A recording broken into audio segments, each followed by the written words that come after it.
This is The Drive with Dale Lolley and Matt Williamson on your 24/7 home of the black and gold. SNR, Steelers Nation Radio.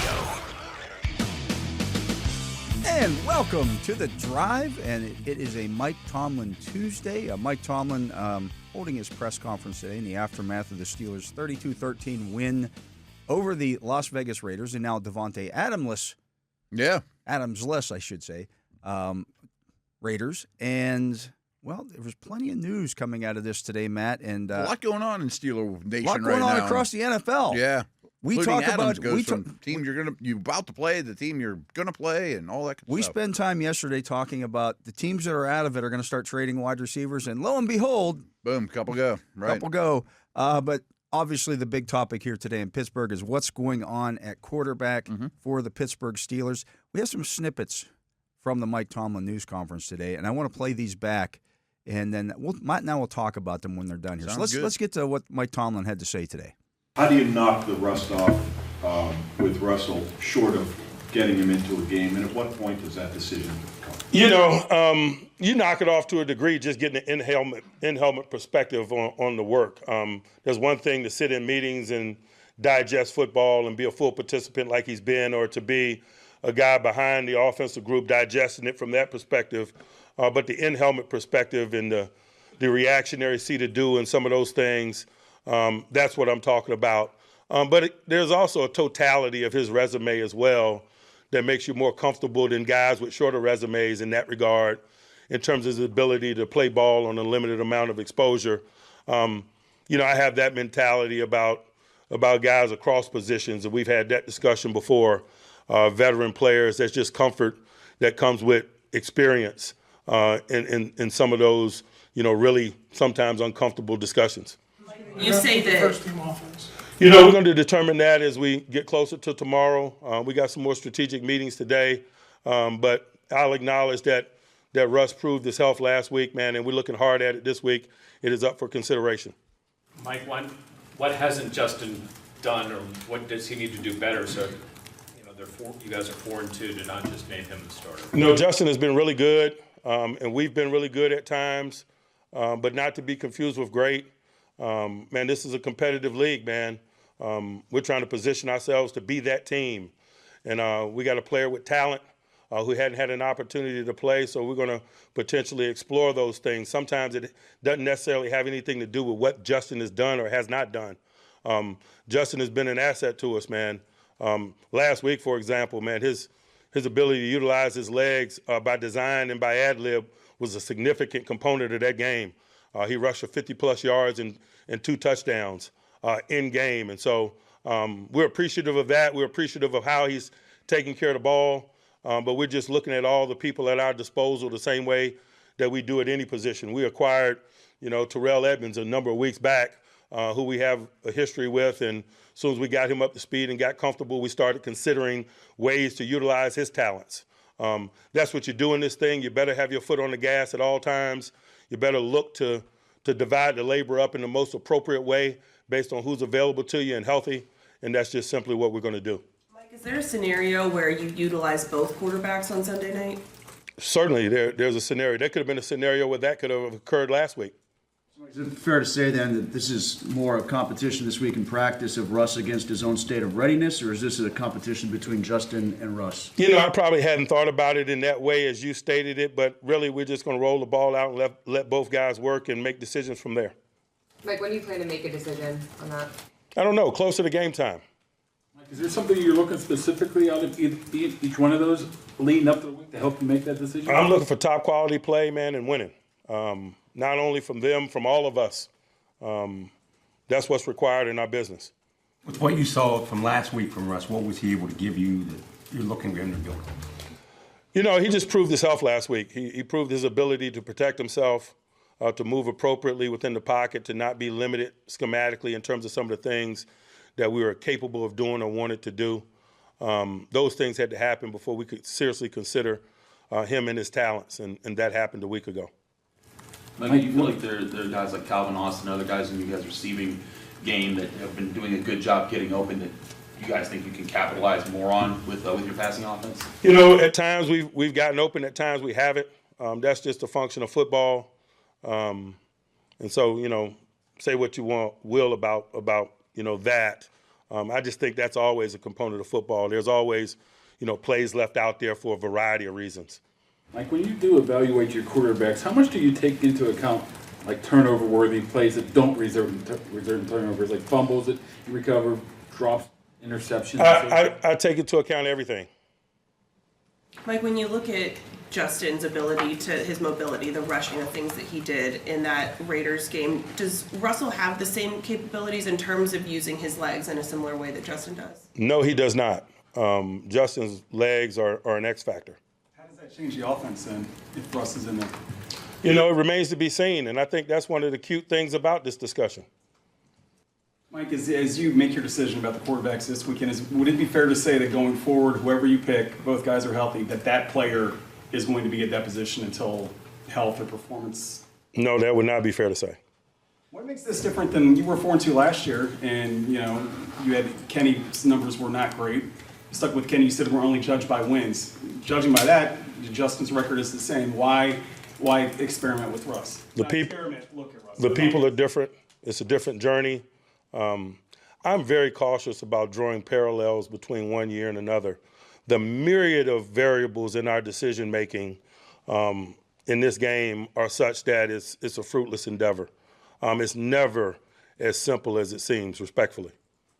Do the personalities of the people involved come into the equation when you're talking about the idea to open up a competition at a position like quarterback at this time of the year?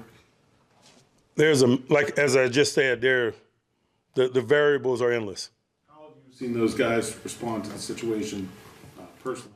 I love the spirit in which they come to work throughout this entire process. Both guys, highly professional, highly competitive, supportive, top quality people. Top quality people, and as we heard there, I got to tell you, I've been to every Mike Tomlin press conference since he's been the head coach. Been there for every post-game stuff. Russell Wilson's starting this week. Oh, it sure seems that way. Yeah. I mean, we've been kind of hinting or reading the tea leaves that this is probably on the horizon. I think that's the right move. And there's no reason to tell the Jets that today. No, absolutely not. That's why you don't come out and say it. Right. But I think the time is now. Not an indictment on Fields. No, I mean, not at he's all. done quite a lot of good stuff. It does sound like both are good quality people and putting in the work and all that good stuff, and it's a good situation. It's not like some of these quarterback situations where you have nothing. I mean, we kind of played one of those teams, that kind of searching for the position.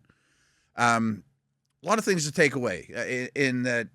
Why I think it's a good move is, yes, you lose something. You lose a lot with the rushing and the legs and all those things.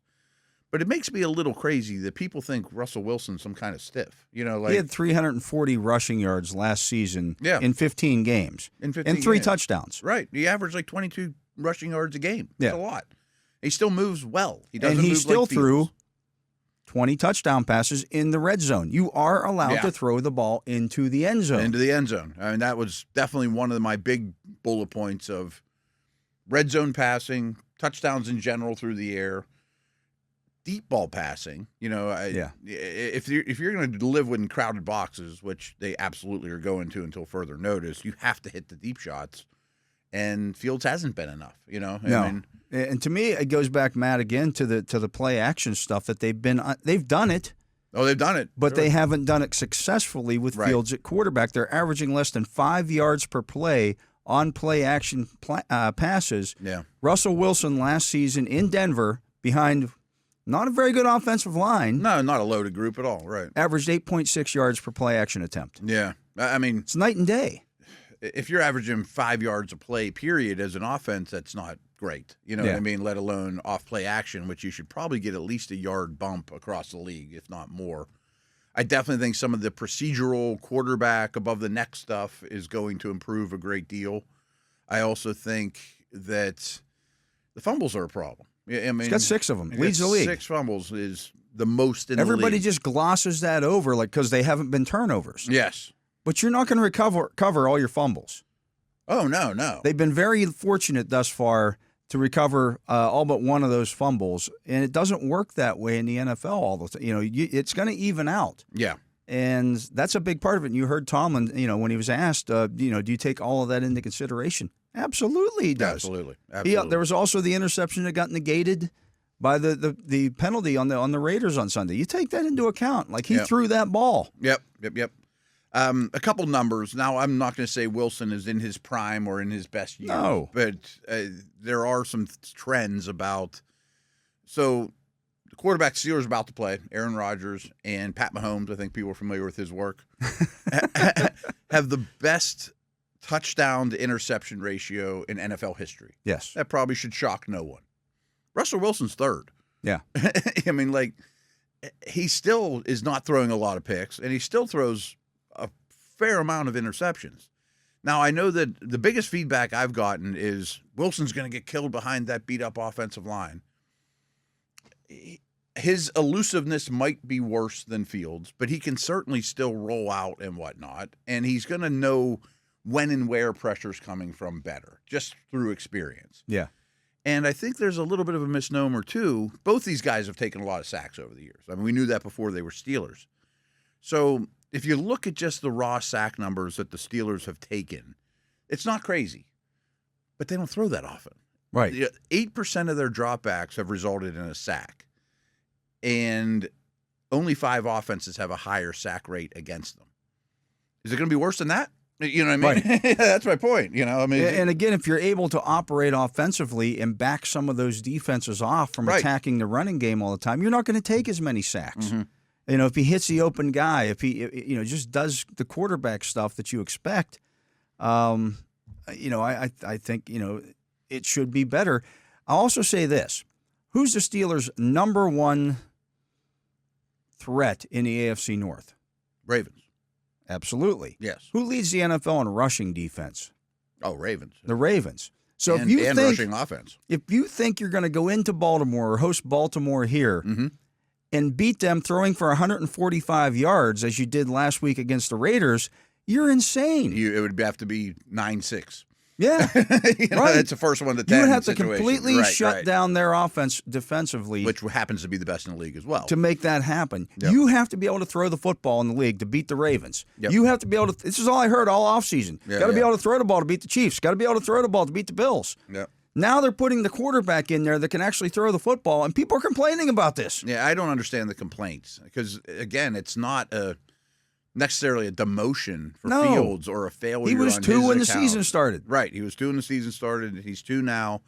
I definitely, as Coach Tomlin said, think there's a scenario where both see the field. Absolutely, and I'm all for it. Right, that's a wonderful the day role that for they him. signed Justin Fields, I said they got to have a Fields package. Absolutely, because that makes it that much harder to prepare for. Right now, the Jets are swimming on that probably. I mean, they probably saw this coming too. But no, I think that's the move. It makes all the sense in the world. He's been named a captain for a reason. He's a leader. He's brought in here to be a starter. Let's see what it looks like, Absolutely. Yeah. And, you got 2 home games here coming up. Mm-hmm. Then you have your bye. This is the perfect time to do this. Mike Tomlin was asked about, the rust factor with Russell Wilson. He goes, look, he knocked some of it off last week in practice, just being in helmet on the field. He's a 13-year veteran. Yeah, he knows how to prepare. He knows what it looks like out there. You're not talking about him getting out there and taking a half to get the rust knocked off. Right, it might be the it's not first the preseason. It might be the first series. Maybe you give him a couple easy throws, easy completions, and say, okay, now he's back to it here. He's back to game speed because he's got a track record. Yeah, and you got to knock the rust off at some point. I mean, what's the way to practice can only go so far, whatever. I mean, maybe there's no rust at all. I mean, I wouldn't be worried about that. I thought the key thing that Mike Tomlin said there is we've been good, and Justin's been good. Sometimes very good. I think. Sometimes very good. Yeah. But we want to be great. How do you be great? Right. You go, what makes you a better football team, a tougher team to prepare to play is utilizing both of those quarterbacks. Mm-hmm. And no one would argue the offense has been great. Nobody. Right.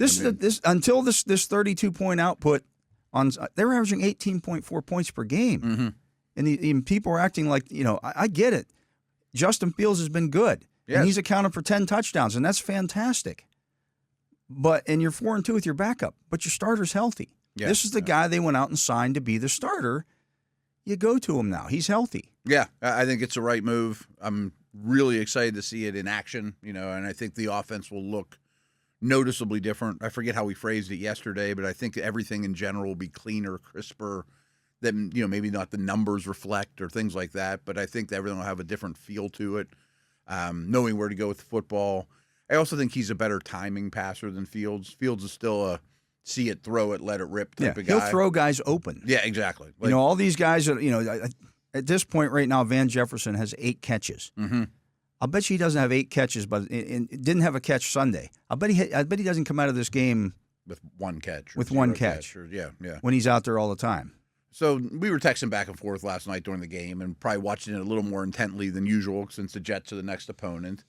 And we'll talk about Rodgers a lot this week, but he still throws people open. It's just so does what veteran quarterbacks do. So did Flacco against the Steelers. Yeah. So did Dak. What Roethlisberger did for years.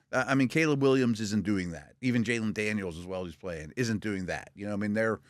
They're not that advanced in the quarterback world yet. They just see it before it happens. Yeah. And okay, I know the entire playbook. You know how the routes are supposed to go, and you throw it. Yep.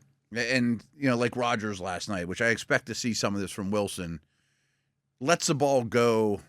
It was in the end zone without the receiver even know that it left his hands yet, to the side where only he can get it. Right. Or he throws one low on the sidelines because the coverage dictated that's the only place I can put it. The throw down the middle to that one was insane. Right. It buzzes right past it. It basically went under the defender's arm. Right. It wasn't. Lazard was not open. It wasn't open. But if I put the ball right there, maybe he'll catch it. That's advanced level quarterback above the next stuff. Yeah. And that's why you went out and got this guy, and now we'll get an opportunity to see that. And we'll also see Justin Fields. Again, it's not like Justin Fields is getting benched. No, I think this is a good turn of events. I don't know why this makes the offense much more dangerous. Much more dangerous. I think this is like getting good news, like Frazier's not going to miss time, or something, whatever. Like some bit of good news, I think happened today, and the world's looking at it like, oh man, they were giving up on Fields. I keep hearing they have no big picture thinking about, developing a quarterback. I'm like, no, they're trying to win. Trying to win. They're 4-2. This organization is about winning the next game. And Did nobody listen to what Art Rooney II had to say at the end of last season? We need to win a playoff game. Yeah, right. Like nobody listened to that. that. The goal here, right. That's the goal. The goal is to win playoff games. The goal is not to develop a quarterback. Maybe you do some of that along the way, and I feel like they kind of have a little bit with Justin Fields. He's been better than he was in Chicago. Yeah, there's no guarantee any of them will be back. Right. We talk about big picture thinking. Neither one has a contract after this year. Right. It's time to win. Yeah, it's time to win now, and make that happen. This is the best way to make that happen. This was the plan. This is what the Steelers planned to do. We talked about the play action stuff, and somebody might say, well, if Justin Fields isn't any good at play action, why are you still doing it a lot? Well, they didn't do it as much on Sunday. No, it was down. Yeah. It was down, but you're running your offense. You're running Arthur Smith's offense. And when they had an opportunity to go out and assess everything, they decided we're going to go get Russell Wilson because he's really good at play action. Then they acquired Justin Fields and and Wilson gets hurt. You're going to run your offense. They both were kind of too good to be true roster additions, for what you gave up. And and Wilson, you chose didn't chose him instead of Fields, but you chose to fit they the could have offense, made that. right. They could have made the Fields trade at any time. Yeah. At any time. If they didn't just the Chicago Bears didn't look at it and go, oh man. The Steelers just signed Russell Wilson. I guess now we'll trade Justin Fields. Right. No, he was available the entire offseason. And they knew they were taking Caleb Williams from the start. Yeah. Right. 100%. So they could have made that trade at any time. And maybe the compensation might have been more. Maybe. But it's still, they could have done that if that was their choice, if that was their chosen direction to go. They could have given up a fourth, or they could have given up a fifth, whatever it would have been. They could have done that. They chose to go get Russell Wilson. Yes. And now we're going to see it, and I'm excited about it. I think the offense will be better. I do too. Yeah. I mean, actually throwing the football, averaging more than 165 passing yards per game will be a big deal. It's got to be over 200. I mean, that's, no matter who your receivers are and no matter how teams play you. And it will open up the running game. It will. It will. I just don't. I don't understand. Again, it's like everybody is locked in. You're either on one side or the other. I don't get that at all. You can like both guys. Yeah, because I think the team does, and I think these aren't. This isn't Montana and Young battling it out and not talking and having a bad situation or all that stuff. I mean, they win 10 or 11 games this year. I'd be perfectly fine bringing both those guys back. Yeah, right. No question. You know, that's a great situation to have. Mm-hmm. And the age difference makes that it makes it perfect. A little more logical too. Yeah, right. So, anyways, let's get to a break. It's obviously the story of the day, and I think it's a good one. He is Matt Williamson. I am Dale Lolley. You're listening to The Drive here on the Steelers Audio Network. Matt and I talked a lot about potential trades for wide receivers yesterday, and lo and behold, 2 of them happened today, including one that involves the team that the Steelers play on Sunday. Let's talk about that next. He is Matt Williamson. I'm Dale Lolley. You're listening to The Drive here on the Steelers Audio Network. And welcome back. I'm Dale Lolley. He is the Matt Williamson. And Matt, wake up this morning, and Davante Adams is now a New York Jet. Yeah. After they lost last night 23-20 to the Buffalo Bills to fall to 2-4. 3-game losing streak. 3-game losing streak. Fired the coach last week. Make a big trade this week. I don't. To me, it's kind of shuffling the chairs on the deck of the Titanic here, because a little bit. I saw a thing somebody tweeted out, and put all the skill position players of the Jets on there, and what's stopping this? And I said, the offensive line. Pretty bad last Their night. offensive line's awful, and was really bad last year. And as a whole, it's been pretty bad, and I don't know that it'll get better. It looks like they have good players, but collectively, I forget how Collinsworth said it last night. He's like, I don't see bad players here, but collectively, it's been really a problem. Aaron Rodgers got the snot beat out of him last night. He did, and doesn't look happy about it at all. Yeah. So let's unpeel it. I mean, I do think the Jets now have the best skill position players in the whole league. Yeah. I mean, it makes them better. There's just no doubt about it. It would makes them very difficult to play against. Yeah, it would have made the Bills better. It would have made the Ravens better. It would have made the Steelers better. He's a really good player. I also think that, I've dug so much into the Jets, of course. It's been 13 years since they've made the playoffs. By far the longest drought in the league. Next one is 8. I mean, it's bad times, and the majority of the league's 3 or less. They're on a 3-game losing streak, and as you mentioned, they fired the coach. So they're pushing everything in. It's somewhere. They know they have Rodgers, maybe just the rest of this year. Yeah, and the offseason was like that before this trade. Tyron Smith and guys like that, Morgan Moses. I mean, they were fragile, I think is the word we use for their roster. Or fragile, as we like to say. Indeed. And I think it's somewhere between aggressive and desperate. I mean, and I'm sure Rodgers has some influence. Who cares who's in charge, whatever. The owner's in charge. And I think they want results now. So the only thing I'll fight you on with the deck chairs on the Titanic thing is the AFC's still there for the taking. I hear you. That's the only part that makes some sense. But I don't think they're. So this doesn't make them a Super Bowl contender in my eyes. Me either. Their run defense is bad too. Their run defense is bad, and frankly, if they don't beat the Steelers, this is pretty close to a must-win. The season's pretty close to shot if you start out 2-5. Yeah. So I don't know how to take that from a Steeler perspective, except for I don't know if Porter follows either one now, things like that. I mean, they're definitely harder to play against. We don't even know how much Davante Adams plays this week. Right. Let's remember he had a hamstring injury. True. He was in New York today, so good for him. And he's in the building. Yeah. But is he ready to be a 100% contributor? I don't know. I don't know. Who the heck knows? And I do think the hamstring injury wasn't all made up. I think there was something there. Yeah. The other thing is, are the Jets restructuring him or are they renting him? I think they're basically. I mean, again, if Rodgers retires after this season, they're renting him because he ain't going back there. No, I mean we looked into his contract and they're basically paying him $1 million a week for the rest of the year, give or take. The Raiders didn't take any of the money, which was very important to them. And they had to give up a third-round draft pick to do it that could become a second, although the chances are slim. The chances he'd have to be first-team or second-team All-Pro, or I should say, they would have to make the AFC Championship, I think, or the Super Bowl. Which I find really stupid, by the way, because you can't do one without the other. Yeah, you make the AFC Championship. Right. You don't if you make the Super Bowl, they didn't just let you skip the championship game. Right. And we're talking about the Jets here, folks. Right. I mean, so even if he tears it up, he missed 2 games. I mean, chance of him being a first or second team All-Pro, not Pro Bowl, it's slim. So it's probably a 3, which isn't a crazy price. You know, I mean, I would have considered it from a Steelers perspective. For a rental? From Bills. But that's what I was going to say is I need to have a contract in place now. You know, and we talked about that a week or so ago. Like, not just to let – because whoever attains him on this contract, any of the 32 teams is going to cut him because he's a $35 million cap hit or 36 or 30, something like that. The next 2 seasons after this one. Right. So he is going to get the rest of this money and that's it.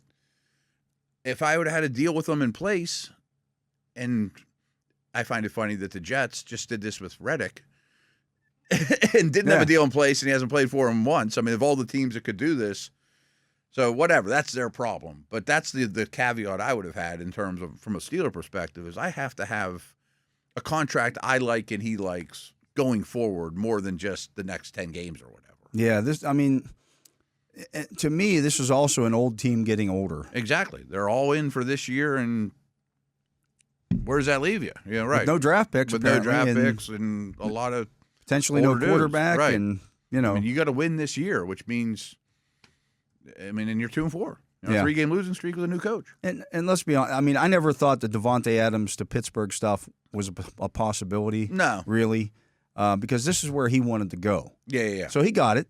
Yeah, good for him. Yeah, absolutely. But and if the Steelers offered a 3rd-round pick, and the Bills offered a 3rd-round pick, and the Jets offered a 3rd-round pick, I'd take the Jets. Yeah, they're 2-4. 2-4. The other 2 are probably going to the playoffs. Yeah. So we also saw Amari Cooper traded today to the Buffalo Bills. Mm-hmm. Folks, the Browns were not trading Amari Cooper to the Steelers. No. Wasn't happening. No. I mean, we haven't even brought that up. I mean, you can't get T. Higgins. You can't get Amari Cooper, you know. It's the same reason Devontae Adams wasn't going to Kansas City. Exactly. Yeah. I mean, the division, folks. I mean, that's not going to happen. If it does, you'd have to overpay to do it. Too much. Yeah. Too much. You're taking a 3 and some other stuff from the Bills. Well, it's going to be a 2 if you're, the Steelers. So watching that game last night, they both picked up a new receiver, a big-name guy that has had a lot of success.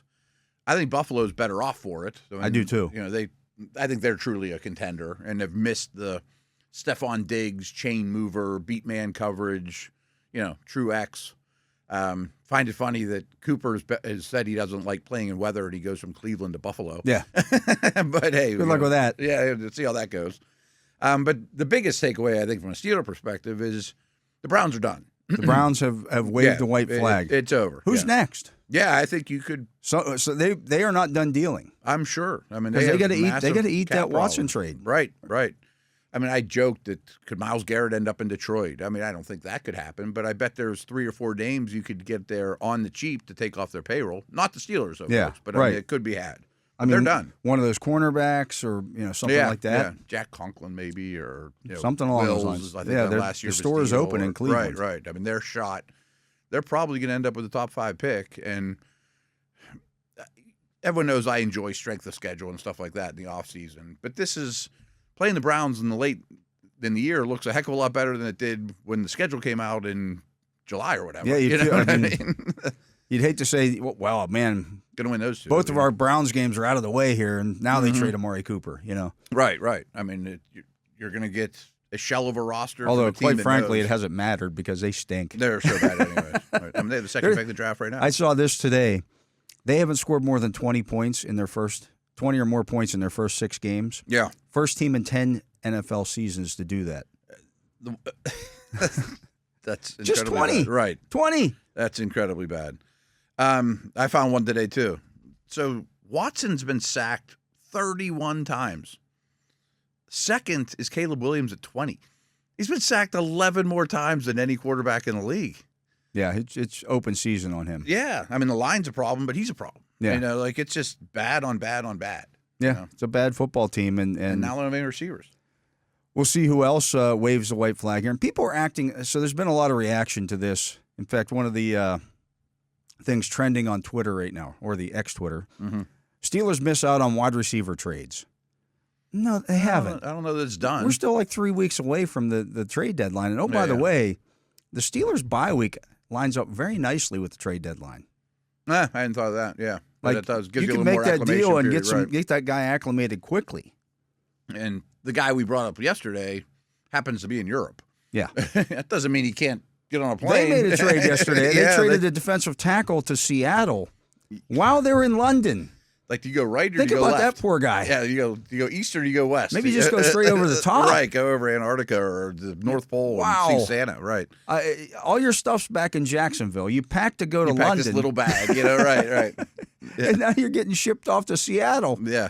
You can't be any farther away. That's insane. Yeah, it's pretty funny. So I guess you could do it. You know, it could be done. Just because those guys are in Europe doesn't mean they couldn't be in Pittsburgh in a couple days or whatever. Yeah, but now that was like a reserve defensive tackle. Exactly. You're right. But Christian Kirk would look good in a Steelers uniform. Yeah, absolutely.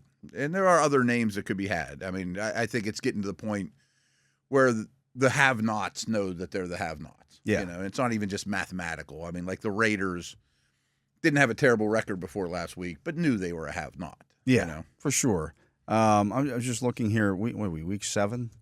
Who might lose and decide this week that they're done? The Patriots are done, but we knew that. They don't have a receiver either. The Saints play on Thursday night. It's getting bad quick and your quarterback's hurt. I don't know that it's crazy to think he won't have a job, too, that head coach. Maybe it's the offseason, but yeah. I don't know if Olave is somebody you could get, though. Yeah, I don't think he could at this point. I think he's too much of a building block. Yeah. And Shaheed's young and cheap, too. Yeah. I don't know that there's a target there for you. The Titans play the Bills on Sunday. Hopkins is an easy one. They're not winning that game. They're going to be probably not. Yeah, they're going to be 1-5 or 1-6. I don't know if they've had their they've had their bye, so they'll be 1-5. I think Ridley is probably a long shot to move, but I think Hopkins you could get for nothing. The Seahawks are at the Falcons. I don't think it's cash it in time for Seattle with a loss. Yeah, I don't think they're quite there yet, but hasn't gone well. They like Bobo. And I wonder if they want to get Bobo more playing time. It sounds like we're talking about right, like a circus act. Yeah. Lockett would be the target. Tyler Lockett would be the guy. Yeah, and he has a relationship with Wilson. Right. That would make a lot of sense. I doubt it'll be this week, but maybe a week from now. You know, yeah. And from what I understand, I haven't looked at a while, but I think they're really up against the cap for next year. They are. I mean, I think they're like the bottom of the league. Yeah, I mean, Metcalf would be a pie in the sky, but yeah, and I'm not sure that's insanity. I mean, this the cost is going to be higher. And say he's going to be probably more expensive than the guys that are moved yet today. Yeah, his volatility scares me a little bit too. Me too. Yeah, I'd love to have him, but I mean, he'd make you a better team. Yeah. The Bengals are at the Browns this week. Well, that's already been cashed in. Eagles are at the Giants. If the Giants lose that one, Slayton, I think Darius Slayton could be available. Yeah, and he'd be useful too. I don't think it'd be real expensive. Raiders are at the Rams. Cup. I mean, if they lose if the you Raiders, lose the Raiders, you're a really bad team. Yeah. I don't know that it would be crazy to move Cup soon before the deadline. Yeah, I mean they got some younger guys there now. They could just say, you know what, we're going to move forward with these guys. We're not going anywhere this year. Let's get something for Cooper now. Yeah, like I don't know if they'd move Stafford and totally go all the way in. He's such a face. But I mean, Donald's gone. I mean, it's who would trade for Stafford right now? I don't know. I mean, like you're not going to send him to Miami or that's probably an awesome thing. I mean, the Saints. Probably not. Right, yeah. right. I mean, they can't have the money for that. The Panthers are at the Commanders. You're probably not trading for Deontay Johnson. I wouldn't think so, but I think he could go. Yeah. I mean, he might end up with the Chiefs. They're playing the 49ers. I don't know if this solves your problems, but is Thielen healthy? No. He's on IR. He's on IR. That's why I asked. Okay. So you could get him for a bag of chips. Really, those are the games. I mean, the other ones are all involve teams that are, still not sellers yet. Yeah. But Jacksonville. Which is yeah. They're playing the Patriots. They're probably going to win this week. Yeah. I don't know if that's. Well, if they lost, though, that would. Yeah, good point. They lost. They might just fire sale. Everything's got to go. Take them all. Take them Yeah. all. And it's probably a receiver we're not thinking about too. Well, I'm sure there's going to be somebody out there available. That. Yeah, we're not thinking of right now that could be available. But I mean, those are the names that come to mind when we talk about these teams. And there's plenty available out there that. Kirk's probably still my favorite. Yeah, mine too. Of what you could get because he's got another year left on the contract. And it's not insane. It's like $20 million. Lockett's appealing, but I'm not sure I'm not sure they're sellers. They do like Bobo. Yeah, and Smith and Jigba's good. Oh, you could roll out Metcalf, and Fant's not a bad receiver either. Right. I mean, like they wouldn't miss him all that much. No. They wouldn't. Their season wouldn't. Go down the toilet. What has happened here, though, in the last 24 hours, Matt, is that two of the teams who were looking for wide receivers are now off the dock. They're gone. Right. So the other teams are now backing up to the loading dock and saying, okay. If Kansas City thought they had a deal for Amari or whatever. Now I think the price goes down because there aren't as many. It's musical Who else chairs. wants receivers? Let's do the same thing with. I'm just going division by division. Yeah. I think the East is done now. Yeah. I don't think the Bengals or Browns. Browns aren't trading for one, for sure. Maybe the Ravens. I don't see that. I think Zay Flowers and Bateman's playing well enough, and they're featuring the tight ends. They like the tight ends, the way they're running the football. They have a very specific way to play, and I think they're happy with that. Okay, so that's two divisions out of the way. I don't think Houston's in the market. Nope. Tennessee would be a seller. Yep. Jacksonville would be a seller. The Colts aren't in the market. Colts have plenty. Yeah. Denver? I don't see that. I think they would be crazy to invest in a Lockett or something like that. Chargers? Maybe. Start winning games. But they want to run the football, and I think. Yeah. I mean, I think they look at it like next year's project. Yeah. If you could add a Lockett for cheap or Kirk, I mean, maybe. I think the Chiefs would still be listening. Lockett would be kind of redundant, though. He's not a great fit. Yeah, with as soon as I said that, I thought that too. But maybe they'd like Kirk. I mean, they'd want them somebody physical. Mike Williams is a guy you get for nothing, too, by the way. That doesn't really appeal to me. Yeah. The Raiders are a no. No, right? I'd say Dallas is a no. Unlikely. Yeah, probably not. What about Washington? I mean, they traded one that the Eagles don't use. Yeah. And their season's taken a turn for the better since. They've been playing fine. I don't think they want to change the mojo there. Right. The Eagles aren't. Nope. Giants are a no. Nope. Bears are a no. Packers are a no. They got too many already. I don't think the Vikes would be interested. Lions are probably not. No. Saints wouldn't invest. Atlanta's got plenty. Tampa's got plenty. Arizona's fine. Carolina's no. Yeah. Arizona's fine. Rams, I don't think, are sellers, not buyers. Niners have plenty, and we talked about Seattle. So again, that 2 or 3 teams. The pool is much smaller now, and there's probably some teams that might look at this and go, "We got to get something for this guy because he's going to be a free agent at the end of the year, or he prices just doesn't might fit be in the going plans." down a little bit in the next week or so. Yeah, so don't panic. That's the idea. Yep. That's the thing here, and the Steelers aren't going to panic. They've been in this market for a long time now, and they've been in the mix. They've talked to every one of those teams, I'm sure. They've talked to them all. Yeah, right. They've been in the mix, but they haven't found the right deal yet. And oh, by the way, they're 4-2. And they're 4-2, and it's working fine. And making a quarterback change, it might boost what they have a little bit. Yeah, so we'll see. Let's get to another break. He is the Matt Williamson. I am Dale Lolley. You're listening to The Drive here on the Steelers Audio Network. Matt and I will be back with more right after this. Welcome back. I'm Dale Lolley. He is the Matt Williamson. And Matt, this Jets team, today just placed starting safety Chuck Clark on IR. That's not going to make their run defense any better. No. They're giving up about 125 rushing yards per game. And if you look at it, 180 against the 49ers, 130 against the Titans, who don't necessarily. Yeah, I'd say that's an alarming one. 78 against the Patriots, but who only had 61 passing yards in that game. Yeah, that's one of the worst offenses. Broken offense. Right. 126 against the Broncos, who don't necessarily run the ball real well.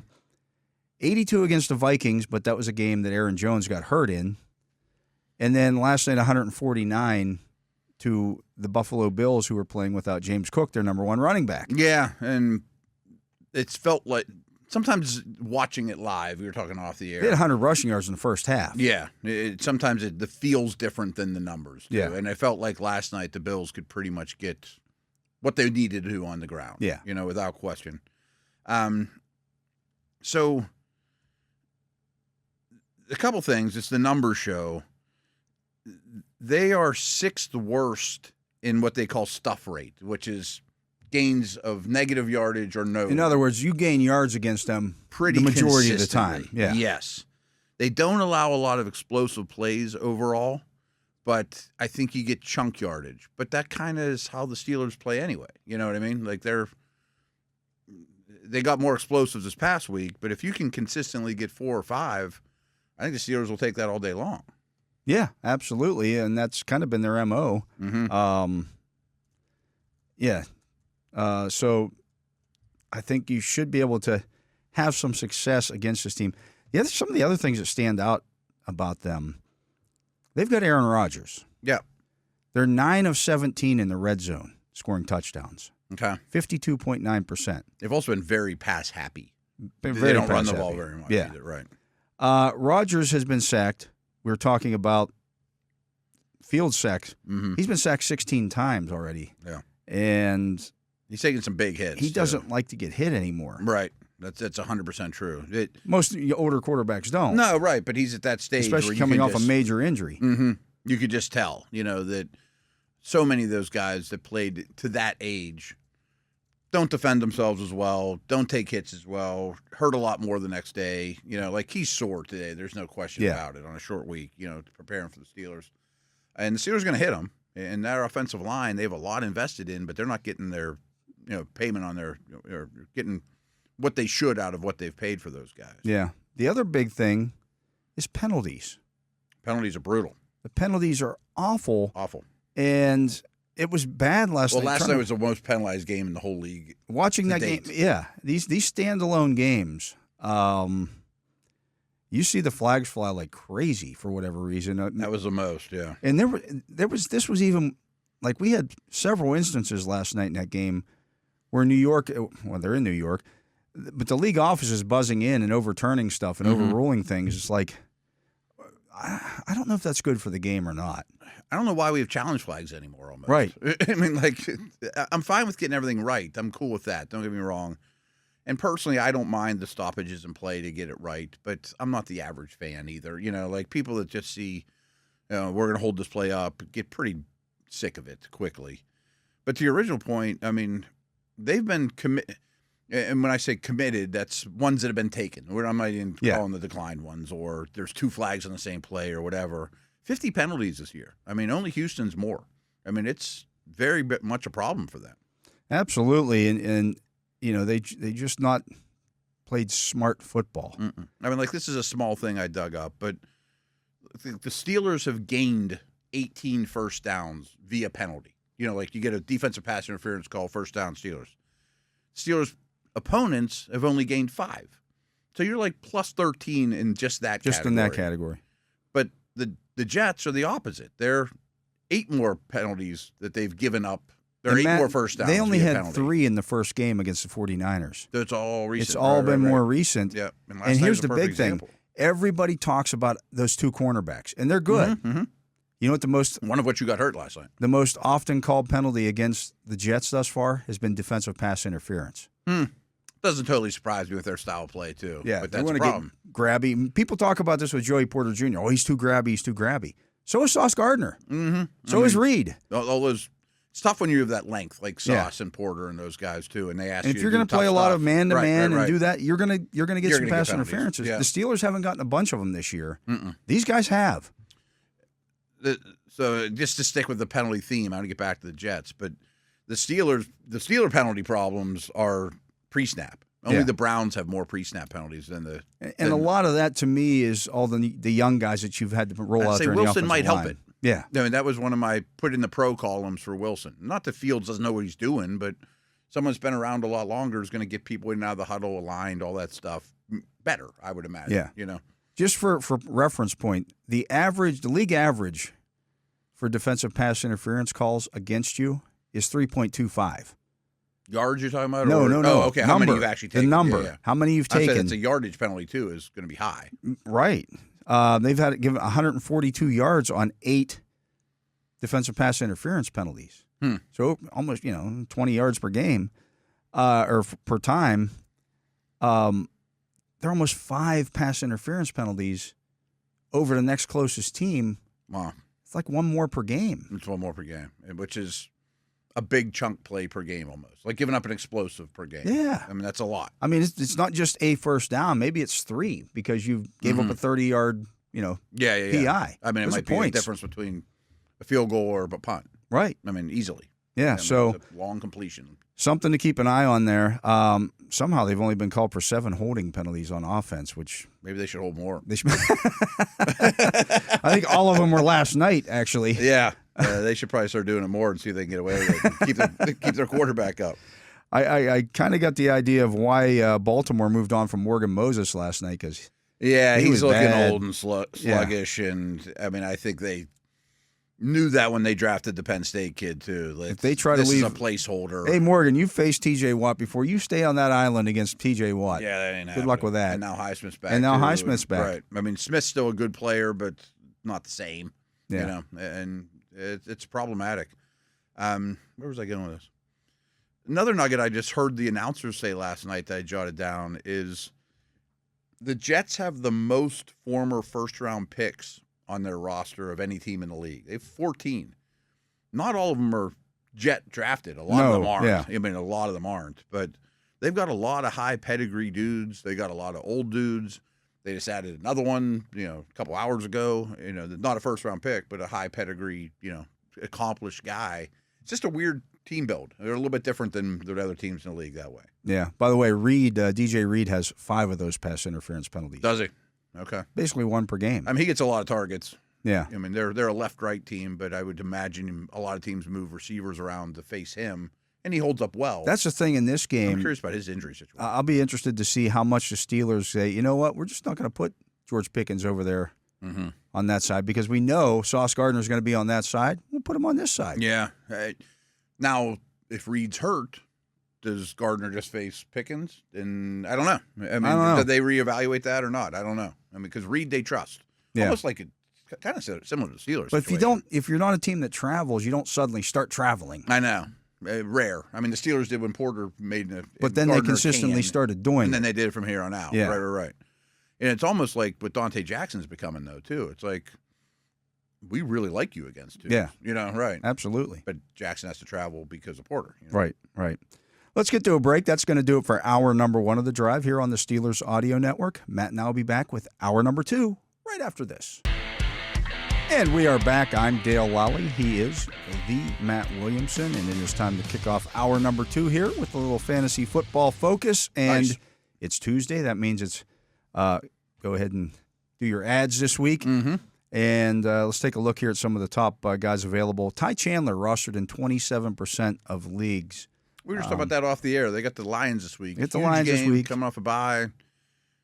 I think you pick him up no matter what. Yeah, he should be in leagues He should be in anyways. leagues, even if you don't have Jones or Jones plays, But I'm hoping, I am, but Jones has a good chance to play, it sounds like. We'll get more news on that tomorrow. And that could be a game where it might be up and down the field. You wouldn't expect that with those two defenses, but the Lions now without Aiden Hutchinson. Yeah, true point. And Detroit's offense will move the football. Oh, yeah, it's a good group. And you can actually throw the ball against the Vikings if you can protect your quarterback, and Detroit can they can do that. Mm-hmm. They can do that. That could be a high-scoring game. I don't know over-unders, and I honestly don't even know matchups yet for this week. But we'll go over those here later in the segment. But he should be in leagues. Yeah, absolutely. Yeah. I mean, he could end up catching 5 or 6 balls this week. Mm-hmm. Tyrone Tracy rostered in 45% of leagues, and that one makes me ill because jump on him. 2 weeks ago on a Friday, I picked up Tyrone Tracy in our league. Yeah. And then later in the day, who'd you dump him for? I saw Singletary had practiced, and I cut him again and re-picked up Jaleel McLaughlin. Singletary's going to play. Tyrone Tracy's been awesome the last 2 weeks. He's and done. I had him, and my son picked him up as soon as I dropped him. And, I think he could go past Singletary. Yeah. I think he's probably the better player He certainly passes Loved him the in the eyeball draft. test. Good receiver. Was a wide receiver in college who Yeah. transitioned to running back. I think he's a bright future. Yeah. Yeah, he should be in every league too. Ray Davis rostered in 13% of leagues. He should be in leagues. Yeah, I bet Cook's back next week though. Yeah, but still, he's good. Yeah, it is a short week though for them. Good point. So we'll he was see. kind of a surprise scratch. Yeah, but maybe they look at this as playing with house money here, and let's get him completely healthy. Ray Davis looked good last week. Let's run him out there again. He certainly proved himself. Yeah. That he's going to have a role. Yeah, He's and a I good said player. they play the Titans this week. Ray Davis is going to get the ball regardless because they're going to blow the Titans. Yeah, probably. Out of the wind, out of the water. I wouldn't spend a ton of fab on him if that was the way you have to do it. If I had Cook though, It'd I be would, nice. because especially like you run into a situation like what you had Monday. Mm-hmm. You had Cook in your lineup, and if you didn't have Ray Davis, That's an awful feeling. Right? that's terrible. You got to pick up like Johnson or somebody Yeah. just to get a point. Yeah. Right? Then Like- you maybe cut someone good to do it. Or, And we're getting to the time of the season now that we're getting through some of the bye weeks. Like if your top two running backs have had their bye weeks, pick up their backups. Yeah. Because now you're guaranteed to have that guy. Like it brings me. I'm not sure if he's on the list or not. I'm not looking at it, but like Vidal with the Chargers. Yeah. They've had their bye. They run the ball like crazy. Edwards is on injured reserve. Dobbins looks really good, but he's got quite the injury history. Yeah. Like that is pure insurance. Yeah, because one way or the other, since they've had their bye, you're going to have a starting running back. Mm-hmm. You may never need him, Right. but you might. Yeah. Pay attention to buys in general. Like Yeah. if you're making a trade and you're getting two guys back that haven't had their bye and you're giving up two guys that have, be just conscious of it. That's a big deal. It's a week-to-week league. You might be giving up a week, and week-to-week maybe you're 4-1 or 5-1 and can do that. Maybe you're not though. Right. Yeah. Isaac Garendo, 4% rostered. I think he would take over if Mason's out. Yeah, I mean he looked better. Other guys have run through that job and done well. Yeah. I mean, much of his yardage came on one big run, but he is fast. and It that's still what he counts, does. and right. they may have looked at that and go, "Oh, well, okay, we can do this." Yeah. I don't know how bad Mason's injury is, though.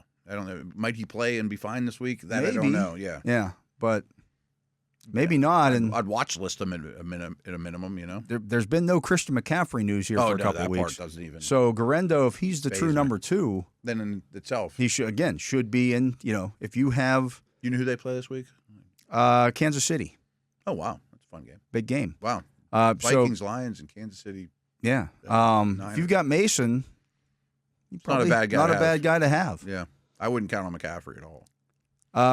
Braylon Allen's a guy we've talked about a lot with the Jets. Again, if you got Breece Hall, you should have Braylon Allen. He's good. I mean, I do think that. The touches have gone down. I think they want to get Breece Hall back. Yeah, I think that was a coaching move. Is Hall's really, really good, and he's going to be the feature guy. Let's stop this nonsense.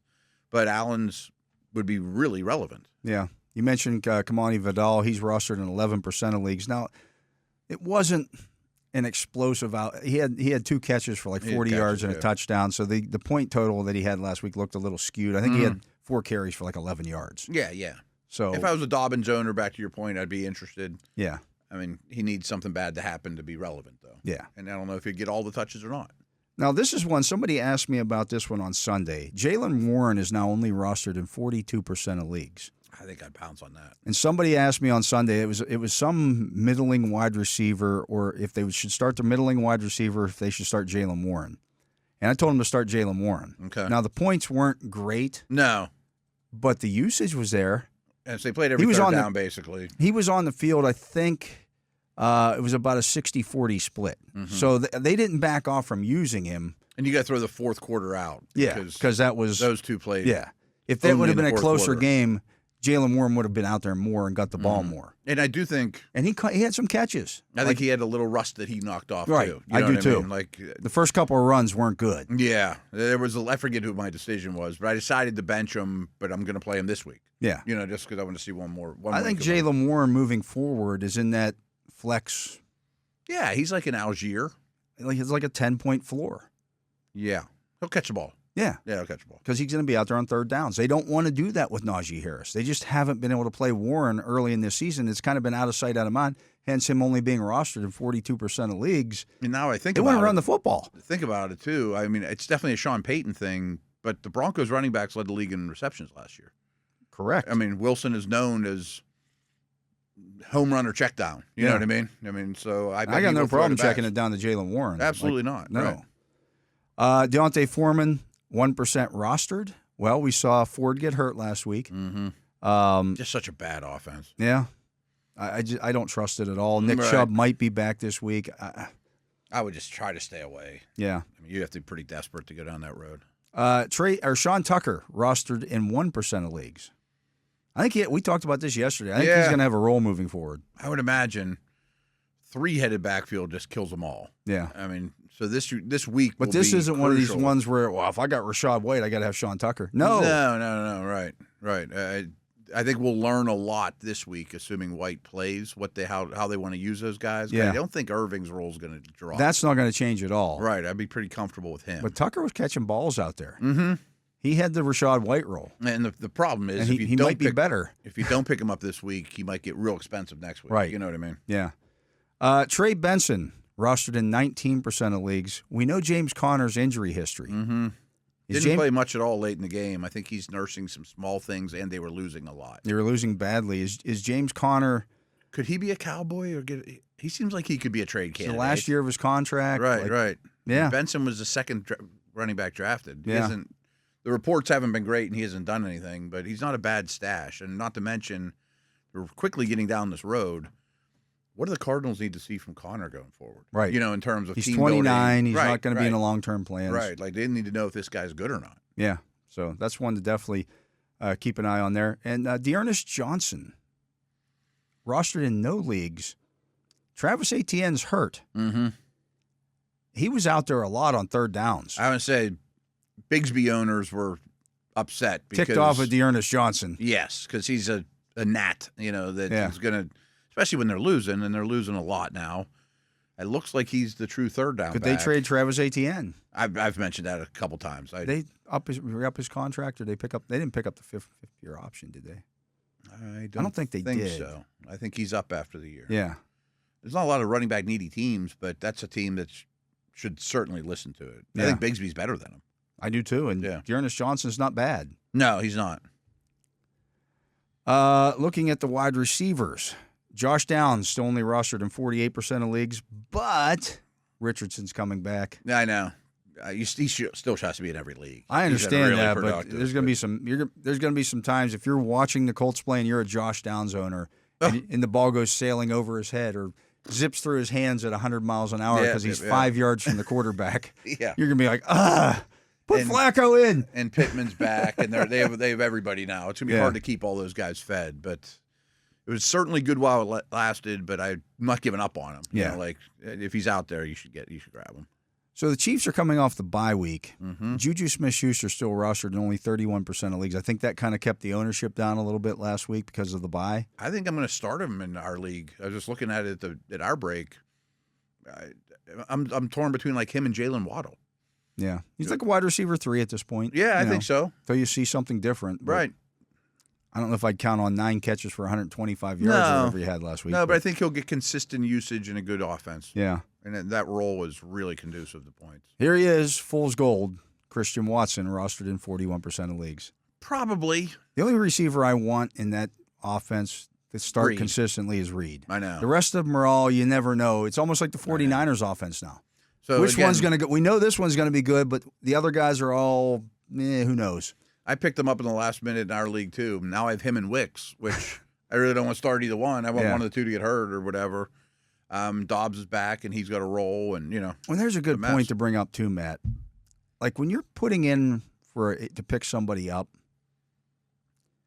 you need to think about what needs to happen for that guy to be in my starting lineup. Right. When can I check the box? Yeah. That's a big thing I talk about a lot in Dynasty. Everyone wants all the young guys, but then you get to Sunday morning, and you're like, I want to start all these dudes, like Benson. He's a Dynasty asset, but I can't check the box. Until something happens with something else. Yeah. Now, that I don't. So if it's a running back, and it's easier path. It's an easier path. If it's a wide receiver, and the number 2 receiver gets hurt, okay, so the best he can do is move into the number 2 spot, maybe in New England. I'm still not checking the box. Right. It is tough. Like in this instance, I had Akers, and I'm like, I'm dumping him for whoever the best guy is available at this point, and I'll take a shot on Watson. I can't believe he's out there, whatever. But starting him isn't ideal. No. Like, I'm definitely starting Juju over him. The next guy on the list here is Romeo Doubs, owned in 35% of They're all the same. Like, roll the dice. Who's it going to be this week? Yeah. I mean, you probably need Reed to get hurt. Yeah. Because then the pie opens then up it a little changes. bit. Now Yeah, somebody else moves into the number one spot. Because when the other three gets hurt, it doesn't change at all. No, Right. no. It's still guessing which one's going to get the targets. Demario Douglas, 7% rostered. Now, he's a little different. Yeah. He's had 9 targets in 3 of the last 4 games. Yeah, so it's not just a May thing. He's probably their best guy. Polk plays a ton, but he's not ready for prime time. We're in bye week times. I could see checking the box on Demario Douglas if you're hurting at wide receiver. Yeah. You know, you got 2 guys on bye, or you invested heavily in Rashee Rice you got or Waddle. whatever. Yeah, I mean, guys Would you like rather that, start right. Demario Douglas this week against Jacksonville or Waddle? That's like the neighborhood you're in, yeah. I'd rather start Demario Douglas, I think, against Jacksonville. Yeah. I mean, the targets will be better. Yeah. I mean, it's all about opportunity. Mm-hmm. Xavier Legette rostered in 18 or 19% of leagues. Yeah, he's had one good game. Yeah, he's fine. Keep an eye on him. Rashad Bateman, 11% rostered. It's kind of the low ceiling. Yeah, he's the 4th target or 4th option in an offense. Needs to probably catch a touchdown. Maybe the 5th option. Yeah, probably needs to catch a touchdown. So if you're in deep trouble this week and you need a starter, Bub Means in New Orleans seems to have a nice connection with Spencer Rattler. Yeah. I'm sure they played a lot of... Doesn't look like Olave is probably going to play this week. He's in concussion protocol in a short week. It's a Thursday night game. Pretty well-designed offense. They definitely have something going there. They're playing Denver. You would hope you have better. Don't get me wrong. But like you said, if you're in a real bind, I mean, he's not going to get Surtain. Yeah, he's not going to get Surtain's not going to go with him. So you're going to go. They're going to tell Rattler, you don't throw it against Surtain. Go there. Screams 5 for 45 yards though. You know? I mean, again, if you're in a bye week and you're hurting and you need a floor, I mean, he's going to play and he'll be on the field. Yeah, it's a floor play. Jordan Whittington still only rostered 9% of leagues. I'd rather have him than a couple of names you mentioned. Yeah. Jalen Tolbert, 35% rostered. We started him last week. Speaking of the 5 for 45. Yeah, I mean, his peak game, I'm sure, will be the Steeler game. But, you know, he's on the field a lot too. Quarterbacks, you're looking at Daniel Jones, 22% rostered. Oh, he runs. He runs. Yeah. Drake May, 6% rostered. He runs. I'm a fan. Yeah. I mean, I think he screams garbage time and he runs a ton. They just have no weapons other than Demario Douglas. Justin Herbert is only rostered in 41% of leagues. I don't know if I'd rather have him or those 2 we just mentioned. Is he ever going to throw for 300 yards this year? Probably not. Is he going to throw 3 touchdown passes in a game? What hurts him is the defense is too good. Yeah. And that surprises me. And they run the ball too well to. Yeah. It just shortens the game. That's what I say. They're never down by 14. Yeah. Andy Dalton's 10% rostered. That hasn't been quite as good of late. Okay, but right. Yeah. I would hope you could do better. Yeah. Tight end, Zach Ertz, 25% rostered. Good offense, and he's been out there a lot. Has a floor. Yeah. Cade Otton, 36% rostered. It's okay. It's a good offense. Yeah. But he's the 3rd option. Mm-hmm. Maybe the 4th after Maybe the running 4th, backs. Right. But he's had the last 4 games at least 44 receiving yards or a touchdown in each game. Again, that's something. It's a floor Some play at consistency, a bad position. Hunter Henry, 26% owned. I don't think that's terrible. If they throw a lot and the receivers are terrible, he's okay. Taysom Hill, we've talked a lot about him over the course of the season. 33% rostered. He's been out of sight, out of mind. I think Rattler being in there helps him. Yeah, because I bet he throws the ball a couple times. They might try some stuff. And it's all about health. He had broken ribs, and I don't know if he's ready or not. Yeah. You said they play Thursday, huh? Yeah. They got Denver, then the Chargers, then Carolina. I wonder if I bet he doesn't play this week. Probably not. But then he have a nice long week. Yeah. If you can, he might be a starter. And then Grant Calcaterra had a nice game for the Philadelphia Eagles this week. 0% owned. I would still make that 0% owned. I haven't heard long-term Goddard news. Yeah. That doesn't excite me at all. Looking again at this week's schedule for our streamers, you get the Broncos at the Saints. Yes and yes. Fire them up. Yeah, both of them. That's Thursday night special. Patriots at the Jaguars. Yes and yes. Man, pushing the button on the Jaguars defense is Both rough. those Ds are but- pretty bad right now. Yeah. I'm thinking there'll be sacks, though, and May might throw you one. Might throw some. Lions, Vikings, I don't want to start either defense. Both have been... Vikings are awesome, but no. Not this week. Titans at Bills. Maybe Buffalo. Yeah. I mean, Levis is rough. He's rough. Dolphins at Colts. Fire up the Colts defense. Man, they're bad. Yeah. You would think the Dolphins might have a little something up their sleeve coming off a bye. Seahawks at Falcons. Falcons defense might be a sneaky start this week.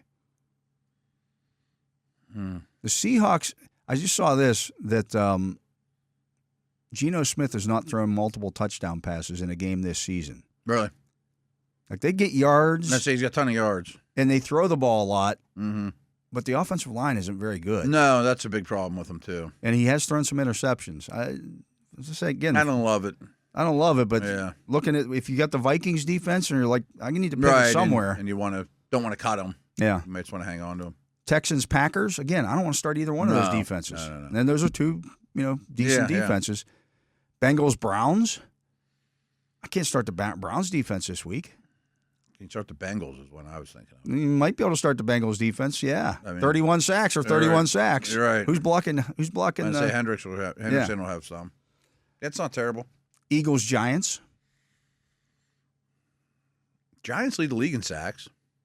That's crazy. They have front. Eagles' offense hasn't been amazing. Hasn't been great. Didn't do much against the Browns. Yeah.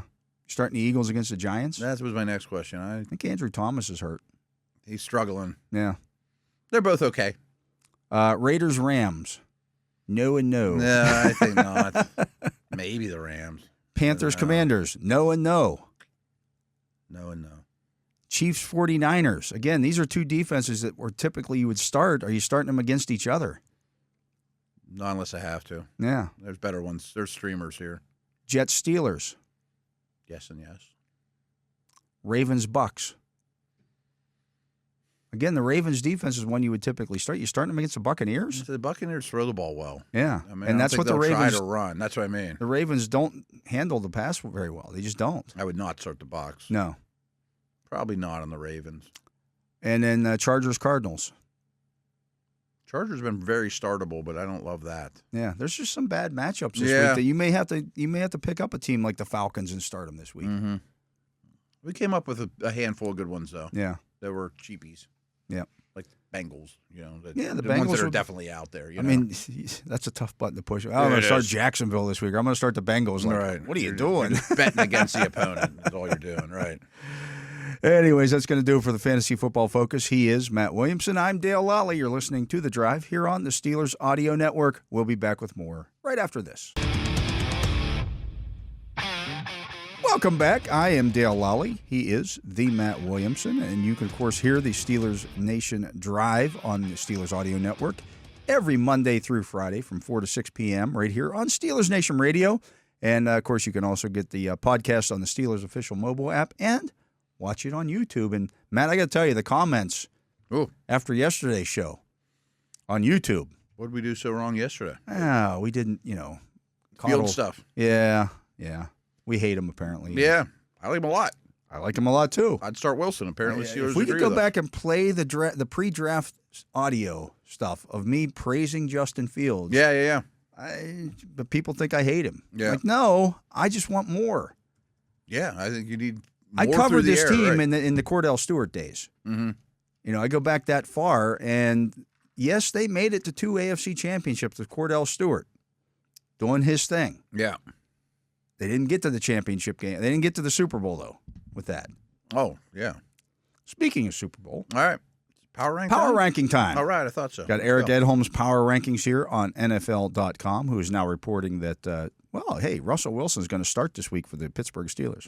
Glad the national media is starting to catch up a little bit here. So, at 32, holding steady, the Carolina Panthers. I might have the Browns there. I say Browns are bad, Jags are bad. It's a race for 32. Raiders are bad. Raiders are bad. Yeah. At 31, the Patriots. Patriots are bad. Patriots stink too. I mean, some of these teams that used to have a defense, the Browns, Yeah. the Patriots, it just weathers. They're just out there too much, and it falls apart. Patriots don't even have that, though, now. No, They've they got their offensive line might be worse than Cleveland's. Yeah, I think it's probably last. Yeah. I don't think I'd have Carolina last, the more I think about it. They've at least been Their offense is competitive. good. Yeah, they've been competitive. They actually have something they do well. Yeah. When's And the Young Browns gonna now get are back? trading away on Amari Cooper. Like, what are they doing? Right. That offense is now going to be even worse. Right. Will they break 20 all season long unless the They defense may- scores? Yeah, they scored on special teams last week. And Didn't get to 20. Right. They are at 30, holding steady. Okay. If they put them 32, I wouldn't fight you at all. They won't get above that the rest of the year. No. At 29, holding steady, the Jacksonville Jaguars. Pretty darn bad. They are bad. Yes. Yeah. They play the Pats this week. I mean, it's Somebody's major- going to win a game, but at best they're going to bump up to like 28. One of the first games I can remember, though, like it has draft ramifications and that kind of thing. It's going to be in that early window on Sunday. No, the early window. The early window on Sunday, and I don't know if I want to watch set it. the alarm for. Yeah, I don't know if I want to get up and West watch Coast. that. Yeah. West Especially Coast. knowing that I'm going to have to be up late Sunday night. Exactly. It's to going to be a work late all night night, no matter yeah. what. We did that a couple weeks ago. Yuck. At 28, down 2 spots, the Titans. Levis is an issue. At some point, they got to turn it over to Mason Mhm. Rudolph. I mean, you've seen enough of this to say he ain't getting any better. That's the first team that I would say, though, is clearly better than the rest that we've said, Yeah. though. You know? The defense is good. Yeah, the defense is solid, yeah. 27, down 2 spots, are the Raiders. They'd be below the Titans for me. I just don't see They do have much. 2 wins. I know. They beat the really- Ravens. I know, that's amazing to me. That's going to be... What was Mike Tomlin doing coaching the Ravens that day? Because only he loses the bad teams. Yeah, right. I could see at the end of the season looking back like, that was the most unlikely win of the year. Very well may Yeah. be. This stuff happens in the league. Yeah, at 26, up 2 spots, the Miami Dolphins. They did nothing to Just move up 2 everybody just spots. got worse. Yeah. I would have the Titans ahead of them, too. 25, up 2 spots. Again, a team that was on a bye, the Los Angeles Rams at 1-4. They did nothing to get better. No, they didn't. They're in that same neighborhood with the Titans for me. At 24, down 2 spots, Arizona. Falling. The offense is not great like we thought. They just beat the 49ers 2 weeks ago. I know. That's amazing, too. 2 weeks ago, they beat the 49ers. Right. They had one game in between, right? 23, holding steady, the Giants. I think that's fair. Their offense is yuck. Yeah. Daniel Jones is yuck. Mm-hmm. 22, up 2 spots, the Bengals. They'd be ahead of all these teams. I think they're trending the right way. At 21, down 5 spots, the Saints. Falling fast. Yeah. I don't think it's going to get a lot better. They were competitive in that game for a while against Tampa Bay, though. They were. I mean, he threw 3 picks early on, Baker. At 20, holding steady, the team the Steelers will see this week, the New York Jets. They're 2-4. Are they better than all the teams below them right now? That's what I was about to ask. I think yes, but I'm not sure on the Bengals. Like, who would you rather play this week, the Bengals or Jets? This week, right now? Right now. I mean, Probably that's- the Jets, based on, again, I mean, there's a lot of turmoil and they Adams played and head They played coach in and- London 2 weeks ago. I know. Monday night game, fired their coach. And they're old. Just traded for, and just traded for Devontae Adams, but we don't know how much he's going to play this week. This is the time. And it doesn't mean the Steelers can't lose this game. Oh, they absolutely could. I might pick the Jets. I'm not even sure on that yet. But yeah. I mean, I wrote this in my stat pack just 'cause I found it kind of humorous that the Jets head coach has coached 1 NFL game. Yes. Mike Tomlin has coached 290 games. Including playoffs. Yeah. And Super Bowls. Yeah. At 19, down 6 spots, Dallas. Yeah. I might have the Jets ahead of Dallas. I don't know. It was a bad week for the Cowboys, man. They had a bad game against Detroit, who wanted to humiliate them. And Detroit might be 1 on my list. I mean, they're going to be really high. But now they've lost Hutchinson, which, definitely hurts them against the elite. Definitely hurts them. But they're an elite team. They're an elite team, no doubt about it. And they wanted to go in there and make a statement against the Cowboys, and they did. And if all they the play it weaknesses- 10 times, though, does it end up the same way? No, that's the 1%er. I Yeah. mean, that's the worst case scenario. But more so than the Steelers could, they really attacked the weaknesses, the run defense, lack of run game. And they threw the ball. And they threw the ball, right. Yeah, I mean, that defense, it's amazing no how pass throwing rush. the ball opens up your running game. Yeah. They're People the only aren't team, crashing the line of scrimmage as soon as you snap the football. They're the only team with more play action than the Steelers, too. Yes. Yeah. At 18, up 3 spots, the Indianapolis Colts. Okay, but it's decision time. Well, I think the decision's been made. But the quarterback change is coming. Cowboys are better than the Colts. I think Bengals are, too. Bengals are better than the Colts. I think the Jets definitely are. Yeah. 17, down 2 spots, Seattle. Falling, as we mentioned, that whole Won 3 in a row, conversation. lost 3 in a row. Yeah. Young coach. How do you redeem that situation? That's not easy. 16, down 2 spots, is Denver. We knew they were a little inflated at 14, right? Yeah. They play defense, and their O-line's okay. Here's the thing, though. Bo Nix went into the fourth quarter of that game on Sunday. He was 4 of 14 for 27 yards with an interception and had been sacked twice. He has some of the craziest numbers ever. They're like insane numbers. Like the -7 thing at half and all that type of thing. The Bengals are better than them, aren't they? Jets are better than them. They'd be like 5 spots lower. I mean, the defense is good. It is. I thought they'd play the Chargers. Cincinnati's defense is not good. No, it's not. But they have Joe Burrow. It's kind of nice, At 15, up 4 spots, the Chargers. Yeah, I think I'd have them ahead of all these teams right now. I think they're pretty solid, but high floor, low ceiling. Yeah. At 14, up 4 spots, San Francisco. Come off a bye, right? Yeah. Yeah, I guess. Oh, no, they won last No, Thursday they won. night They won. at Seattle. Yeah, that was Thursday night. It seems like a long time ago. Yeah, seemed like a bye week for them. They would be my highest one mentioned, though. At 13, up 4 spots, Chicago. San Francisco is better than Chicago. Yeah, they're better than the Come Bears. on. I mean, Bears have some recency bias, and they're figuring things out, and that's great. But they haven't beaten anybody. San Fran's a better football team. They haven't beaten anybody. Beating Jacksonville's not impressive. It's no. Especially when you were over there, and then Jacksonville showed up on Friday late. Like, you can tell. You can tell. At 12, down 1 spot, Philadelphia. That might be a little overrated. The offense has issues. The defense isn't what it usually is. I would take the Niners over the Eagles. I still think they beat the Bears, though, head-to-head. Yes. I'd have the Niners over both, though. Yeah. At 11, up a spot, Atlanta. That's fair. Playing well. They're figuring it out. Defense isn't terrible. At 10, holding steady, the Steelers. Okay. Steelers versus Atlanta is a conversation. I mean, I know they played, but that was a long time ago, and times have changed. I still like the way the Steelers' defense matches up against the Falcons, though. Oh, yeah. Because you got one true I think, Mooney kind of gets canceled out by Dante Jackson. Mm-hmm. The Steelers' 2 cornerbacks are troublesome for that team, and they've done a good job defensively on tight ends overall. Yeah, and Pitts isn't even a major difference. They stopped the run. Like, okay. I think that's fair for the Steelers, though. Yeah. If they were 1 spot lower or higher, I'd understand it. At 9, holding steady, Tampa Bay.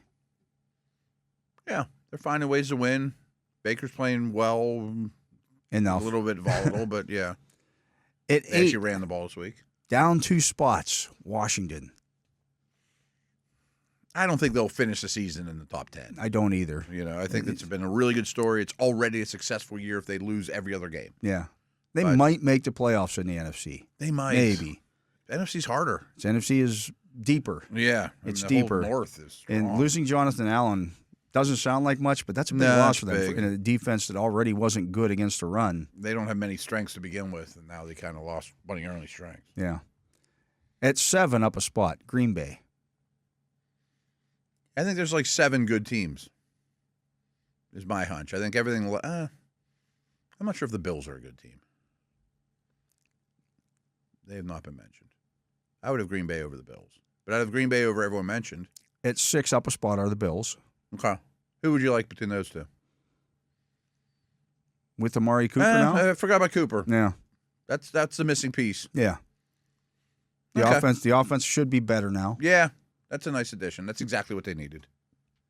At 5, down 2 spots. Down 2 spots because of the loss of Aiden Hutchinson are the Lions. You just smoked Dallas 47-9, and you went down 2 spots. Yeah. The other teams are good, though, in that neighborhood. And he was possibly Defensive Player of the Year when he got hurt. If they trade for Reddick, though, or something, I probably would have them higher. Yeah. And their offense is loaded, and I don't know if the defense would be bad all of a sudden. At Ford, holding steadiest, the Houston. They would be a spot or 2 lower. They've been winning, but ugly. It's a little messier than it looks on paper. At 3, up 2 spots, is Baltimore. I might have them 1. I can't get there yet. I think I would have them 1.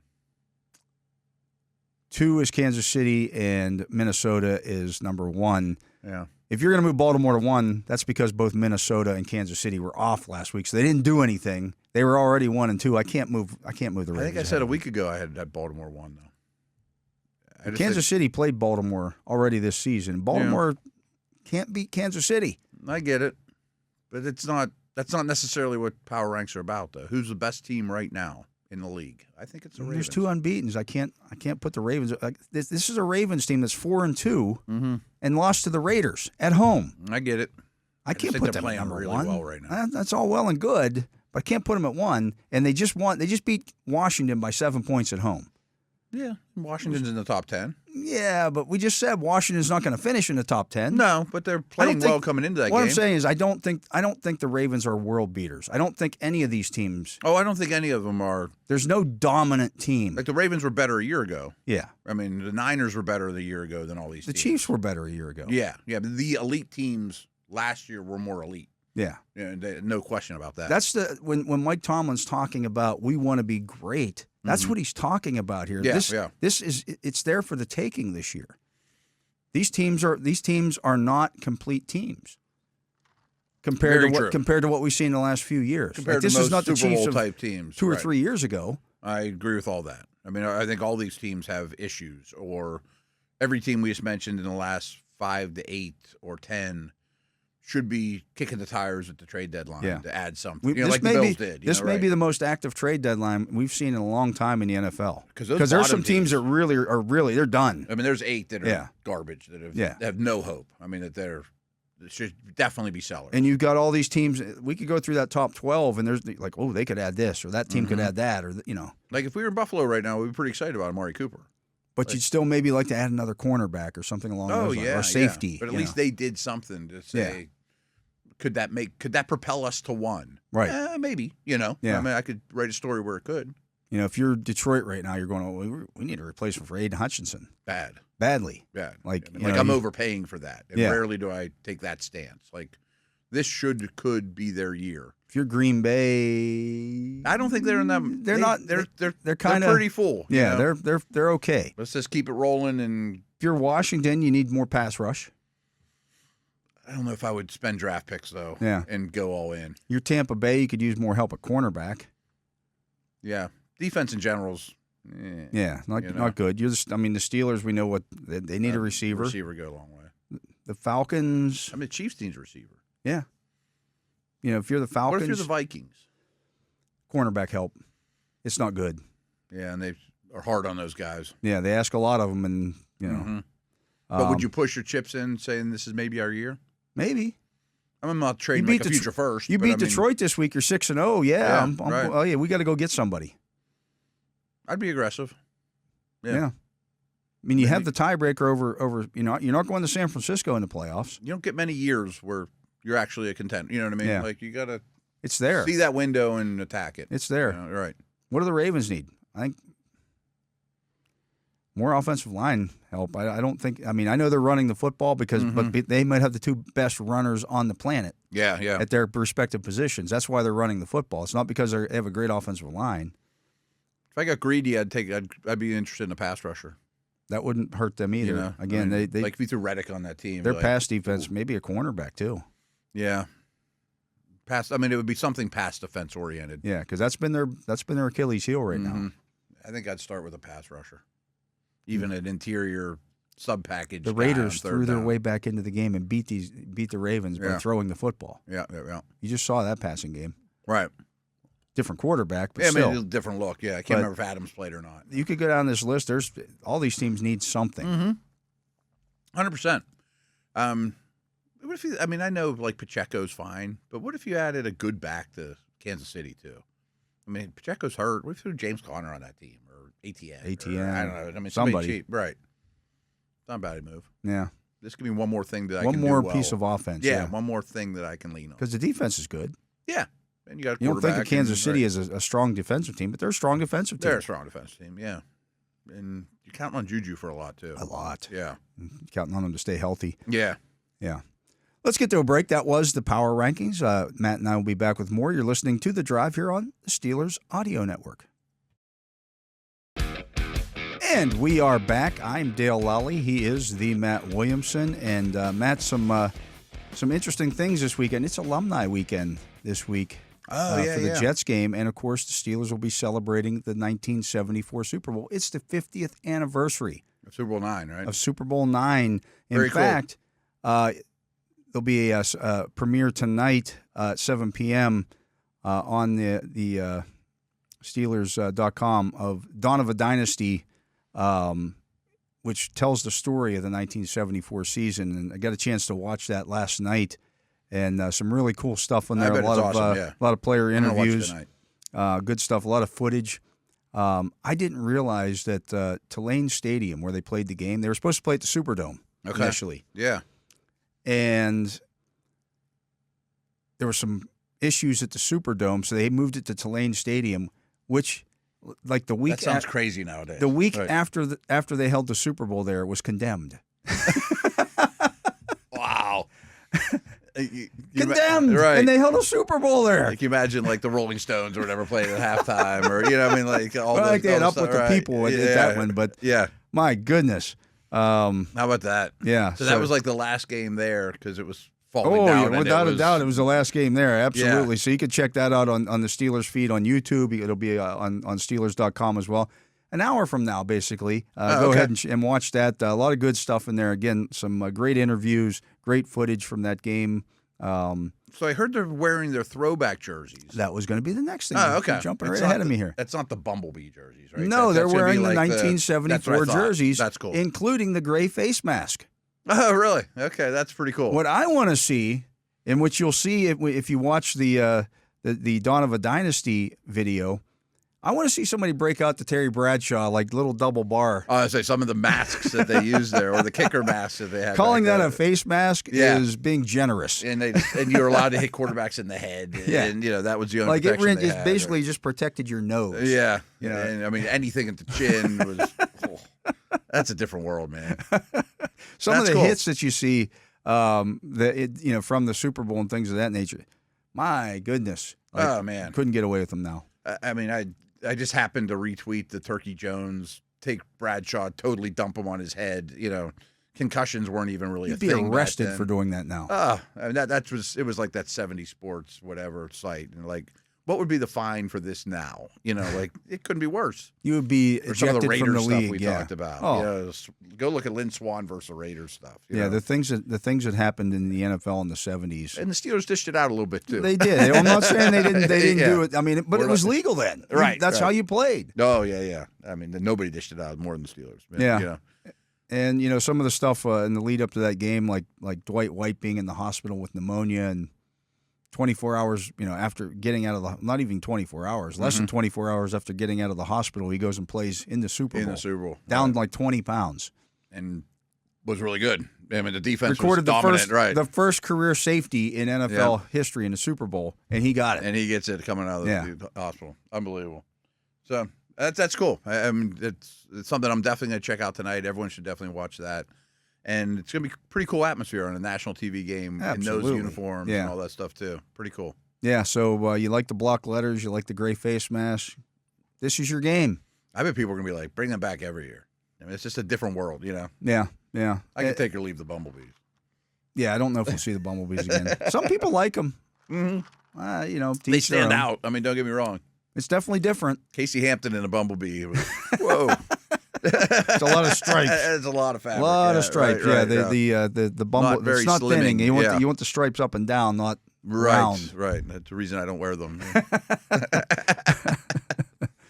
But yeah, so check that out on Steelers.com. Should be interesting. If you're a Steelers fan and don't have any memories, or you do have memories of that game, I'd say you young pups should go do some history. Well, check work, it out. Right? Yeah. And certainly the folks that remember it. I mean, by the way, you want to talk quarterback controversies? Oh yeah, how about that? Yeah, I mean Bradshaw's the beginning of his career is amazing when you look at it through the lens of today. Yeah. I mean, like, nobody would have stuck with him. He wasn't the full-time starter that season. He wasn't, right. He wasn't the starter coming out of training camp that season. Yeah. He came back, got back into the lineup, and then got benched again. And then got back into the lineup, and then was, fine after that. Yeah. And he never worried about his job after winning the Super Bowl, right? I don't think so. There wasn't like a competition in the next training camp. No, I don't know. I think it was okay. All right, he's finally the guy. But, I mean, times were different. He was the number one overall pick. Right. And this is still 4 years later. I say this is in today's NFL, that wouldn't happen. Oh, that's what I'm talking about. Like if it had been Andrew Luck, Jamarcus Russell, whoever, I mean, first overall pick and started their career like that, there's no way they're even with the team. I mean, Bryce Young. Right. There's the most recent example you could ever pick. I mean, talk about impatience. And the league was so much different, so he wasn't unique in this. Everybody was throwing interceptions. That's what I was saying. The interception numbers are insane. Like those 80s coaches that I started to pay attention to, like, oh, you throw the ball, two things that happen are bad, incompletion and picked off. People's interception ratio was like 1-to-1. First season, 1970, 6 touchdowns, 24 interceptions. That's Bradshaw's rookie year? Yeah. The next season, 1971, 13 touchdowns, 22 interceptions. Wow. I mean, fortunately, your defense is picking the ball really off a lot, good, too. Yeah. There's a lot of turnovers in every game. 72, it was 12-12. But that's massive progress. But he only completed 47.7% of his passes. And they throw downfield. And they were throwing downfield. Yeah. In 73, they went 8-1 in his 9 starts. He had 10 touchdowns and 15 interceptions. And they won 8 out of 9. Yeah. I mean, the defense was good. 74, again, this is the Super Bowl season. He appeared in 8 games, started 7, had a 5-2 record. They went 10-3-1 that year, by the way. 7 touchdown passes, 8 interceptions.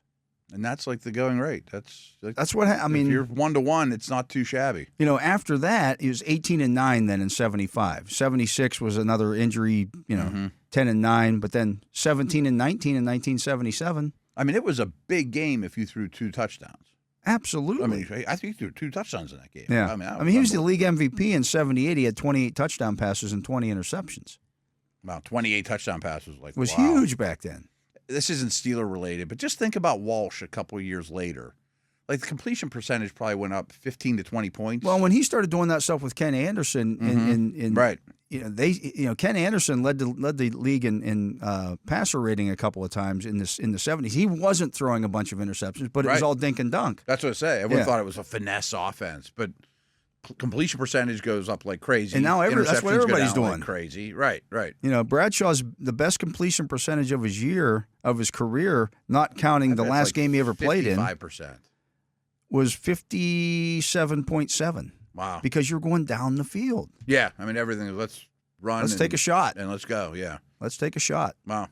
So you said there's cool Bradshaw stuff in the video, too. Yeah. Okay. Yeah. So definitely something that you're going to want to see there.